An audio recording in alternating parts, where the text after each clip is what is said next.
माता जी खड़ी हुई है तो वो क्या समर्थन करेंगी, वो क्या कांग्रेस का समर्थन कर देंगे। इसलिए मुझे ऐसा लगता है कि इससे के जो इंडिपेंडेंट हैं वो भी एक बड़ा ही क्रूशल रोल। ठीक है आलोक सर, आप अपनी बात पूरी करिएगा।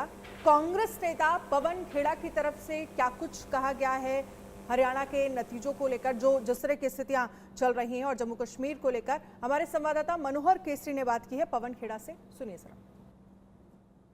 हमारे साथ जुड़ चुके हैं कांग्रेस लीडर पवन खेड़ा। सर, कांग्रेस दफ्तर में जलेबी और मिठाइयां बंटनी शुरू हो गई है, क्या आप भी खाइए, मोदी जी को भी खिलाइए, ये उन्हीं के लिए है ये जलेबियां। सर, क्या वजह रही कि हरियाणा में इस तरह के शुरुआती रुझान आ रहे हैं? भारतीय जनता पार्टी से अब लोगों को नफरत होने लग गई, घृणा होने लग गई। सर, मुख्यमंत्री कौन होगा, हुड्डा होंगे या सलजा? एक तरीका है, प्रक्रिया है, जो विधायक दल की बैठक होगी, जो निर्णय लिए जाएंगे, उसके बाद उसी तो आज ईवीएम की जीत होगी? ईवीएम की नहीं होती, जनता की होती है। जनता को अगर ईवीएम पे शक होता है तो वो शक भी जाहिर करना जरूरी है। सर, आखिरी मोदी जी को क्या संदेश देंगे? जलेबी खानी चाहिए उनको। तो इस तरह से पवन खेड़ा कह रहे थे कि अब जलेबी जो है सो बंटनी शुरू हो गई है और बीजेपी और मोदी जी को भी जलेबी खानी चाहिए। पवन खेड़ा को आपने सुना। पर वो लीड कर रही थी और बीजेपी पिछड़ी हुई थी और सरकार कांग्रेस के जरिए बनाने के लिए सारी स्थितियां बनी पड़ी थी। उस समय ढोल नगाड़े गाजे बाजे लड्डू बताशे ये सब कांग्रेस दफ्तर पर दिख रहा था और हुड्डा के आसपास लोगों का जमावड़ा था। लेकिन जैसे जैसे आंकड़ा बदलता चला गया है, स्थितियां अब बदल रही हैं, बयान भी बदल जाएंगे।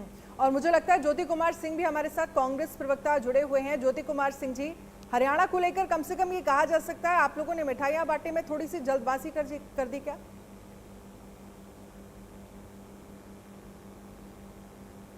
खाया जा सकता है, हर समय खाया जा सकता है, हर बात के लिए खाया जा सकता है, किसी बात के लिए खाया जा सकता है। राहुल गांधी जी और खड़गे जी और कांग्रेस पार्टी जिस तरह से हरियाणा के मुद्दों को उठाया और उन मुद्दों को हरियाणा के लोगों ने एक्सेप्ट किया, उसका तो आप खुद दिखा रहे हैं कि हमें दिखा रही है कि हम सुबह में बढ़ रहे थे और घट गए। अभी आप जो बीच में दिखा रहे थे उसमें बीजेपी 50 से 45 आ गए। अब क्या बोलेंगे आप? अभी बहुत बहुत जल्दीबाजी है, इतना जल्दीबाजी जो हो रहा है हमको दिखा रहे हैं। अभी तो 10:30 सुबह आप आगे थे, अब आप पीछे हैं, तो जो हो रहा है हमको दिखा रहे हैं आप। हाँ ठीक तो ठीक है, तो उसमें तो आप यही दिखा रहे हैं ना। आपने अपने वक्तव्य में बोला कि सुबह में इनके बहुत अच्छे थे, अब उनके खराब होने लगे। अब उनके आप 50 दिखाए तब 45 दिखा रहे हैं आप, तो अब आप उनके बारे में भी सोचें। तो खैर मैं उन बातों पर नहीं जाना चाहता हूं। जो बात क्या है, बात यह है कि अगर हरियाणा में किसानों पर के बारे में बीजेपी ने कुछ बोला और राहुल गांधी जी खड़गे जी ने उसको उठाया तो लोगों ने माना और ये एक बहुत सही बात थी, उसमें कोई गलत बात तो थी नहीं। जिस तरह से पहलवानों के साथ महिलाओं के साथ दुर्व्यवहार किया गया भारतीय जनता पार्टी के द्वारा, तो लोगों ने देखा कि भारतीय जनता पार्टी ये क्या करती है, बोलती कुछ है करती कुछ है। वोटों में परिणत वो भी आपको 1 बजे तक आपको सारे रुझान मिल जाएंगे। चूंकि असेंबली का चुनाव है, मैं भी बहुत क्लोजली देख रहा हूं, कहीं पर 25 वोट से, कहीं 50 वोट से, कहीं 100 वोट से आगे पीछे चल रहा है। तो मैं आपको आश्वस्त करना चाहता हूं कि हरियाणा में भी प्रचंड बहुमत से कांग्रेस जीतेगी और यहां पर जो जीत होगी पहलवानों की होगी, किसानों की, महिलाओं की होगी। और आपको बता दें, जिस तरह जम्मू कश्मीर भी जो आप आशंकाओं का जो बात आप करना चाह रहे हैं, वहां भी आप आशंका ना करें, वहां भी इंडिया गठबंधन जीतेगी और प्रचंड बहुमत से। जिस तरह से राहुल गांधी ने मुद्दों को, बुनियादी मुद्दों को उठाया, लोगों को लगा है कि सही मुद्दा उठाता। लेकिन क्योंकि आप कह रहे हैं कि अभी भी हम लीड करते हुए नजर आएंगे हरियाणा में, अभी का जो नंबर है वो 47 बीजेपी का और 37 कांग्रेस का दिखा रहा है। क्या बड़े फैक्टर आपको लग रहे हैं जो आपके फेवर में आगे काम कर सकते हैं अगर नंबर्स या लीड करते हुए आप लोग नजर आए तो? देखिए, हम आपको एक बात बता देते हैं। अभी आप 12:30 बजे तक ये 25 वोट से, 50 वोट से, 100 वोट से, चूंकि असेंबली का इलेक्शन है, आपको हमसे ज्यादा अनुभव है क्योंकि आप सालों साल जगह पर जाकर आप कवर। ज्योति जी, यही बात आप तब भी कहते जब आप 25, 50 या 100 वोट से आगे होते। अगर आप 25, 50 या 100 वोट से आगे होते तब आप क्या कहते? तब भी हम यही बात कहते, तब भी आप जम्मू कश्मीर के लिए भी मैं यही बात कह रहा हूं। सुनिए, जम्मू कश्मीर के मैं 12:30 बजे तक हम लोग करेंगे, लेकिन हम लोग आश्वस्त हैं कि लोग बीजेपी को हटाना चाहती है, नरेंद्र मोदी के चेहरे को हटाना चाहती है, उनकी बातों पर विश्वास नहीं करना चाहती है। जो उन्होंने सपनों का जो उन्होंने गुब्बारा बनाया था वो फूटने लगा है, फूट चुका है। अब लोगों को उन पर विश्वास नहीं है। इस बात से हम आश्वस्त हैं कि लोग उनके पक्ष में वोट नहीं किया है। लोग में जो आक्रोश था वोट के समय में वो दिखा है। इस बात को आप मानिए। एक रिएक्शन ट्रेंड एक सवाल है, एक छोटा सवाल है, क्योंकि यह तो जनादेश है जो सामने स्क्रीन पर दिख रहा है। जम्मू कश्मीर में नेशनल कॉन्फ्रेंस के साथ मिलकर लड़े हैं आप, तब आपके पास 8 सीटें हैं। यानी कि जो सीटें नेशनल कॉन्फ्रेंस ने आपको दी उसने अपना वोट ट्रांसफर किया तो 8 सीटें आपको मिली हैं। 10 साल से आपकी ओपोनेंट बीजेपी हरियाणा में है और इस बार उसकी खस्ता हालत कही जा रही थी। आपकी पार्टी के जीतने के प्रचंड तरीके से जीतने के आसार थे और अब 35 पे लटके पड़े हैं। दोनों राज्यों में आपका परफॉर्मेंस बेहतर माना जाए, कैसे माना जाए? दोनों जगह तो स्थितियां वैसी ही आपके लिए हैं।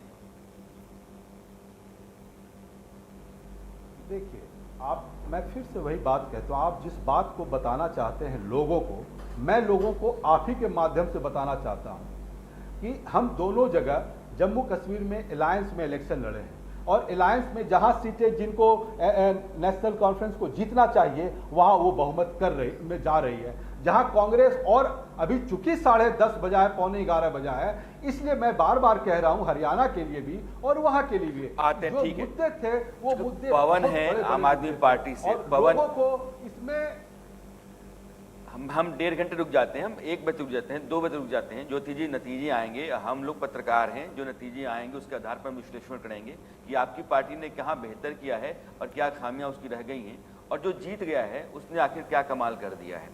लेकिन पवन, सवाल ये है कि आपकी पार्टी 90 सीटों पर लड़ी, अरविंद केजरीवाल जेल से बाहर आए, बड़ी उम्मीद थी कि उनके जेल से आप बाहर आने के बाद से एक नई जान पार्टी में होगी और हरियाणा में ज़मीन पर आम आदमी पार्टी बहुत बदलाव कर देगी अपने हक में। लेकिन कुछ हुआ नहीं, 0-0 है। देखिए, बिल्कुल निश्चित तौर पे आम आदमी पार्टी के सभी नेताओं को जेल में डालने के बावजूद और आम आदमी पार्टी के पास एक मिनट पवन जी, 1 मिनट मैं आपके पास लौट रहा हूं, आप जवाब दीजिएगा। ब्रेकिंग न्यूज आ रही है कालका से बड़ी खबर इस वक्त ये है कि बीजेपी कैंडिडेट शक्ति रानी शर्मा बढ़त बनाए हुए हैं, इस वक्त आगे चल रही हैं। इस वक्त की ब्रेकिंग न्यूज में आपको बता रहा हूं, बीजेपी प्रत्याशी हैं शक्ति रानी शर्मा, इस वक्त कालका विधानसभा सीट से वो आगे चल रही हैं। इस वक्त की ब्रेकिंग न्यूज, बड़ी खबर। तो ये बड़ी खबर आपको दिखा रहे हैं जहां पर बीजेपी प्रत्याशी शक्ति रानी शर्मा कालका से आगे चल रही हैं। जो तमाम वादे हमने देखा, जिस तरह से चुनावी अभियान चलाया गया, तमाम रैलियों में उनकी तरफ से जो वादे किए गए वो वादे कहीं ना कहीं असर करते हुए फिलहाल नजर आ रहे हैं। यहाँ 2-3 बातें मैंने अनन्या महसूस की थी। एक तो कि यहाँ कांग्रेस के जो विधायक रहे उनसे नाराजगी बहुत ज्यादा थी। दूसरा, शक्ति रानी शर्मा मेयर रही अम्बाला की और उनके लिए नई सीट कालका थी, हालांकि उन्होंने 2014 में चुनाव लड़ा था यहाँ से। लेकिन जो नाराजगी थी कांग्रेस के विधायक को लेकर के और शक्ति रानी शर्मा और बीजेपी के साथ लोगों का एक एसोसिएशन मैंने वहाँ महसूस किया कि नहीं, अगर ये आती हैं तो यहाँ बहुत सारी चीज़ें बदल सकती हैं, रोड का, बिजली का, सड़क का, वहाँ के हॉस्पिटल्स का, जो कालका मंदिर है उसके आसपास पार्किंग का इंतजाम नहीं। तो उस दौरान कार्तिक शर्मा ने कहा कि यह तो मैं कर दूंगा अपने ही सांसद के फंड से कि डबल पार्किंग हम आपके कर देंगे।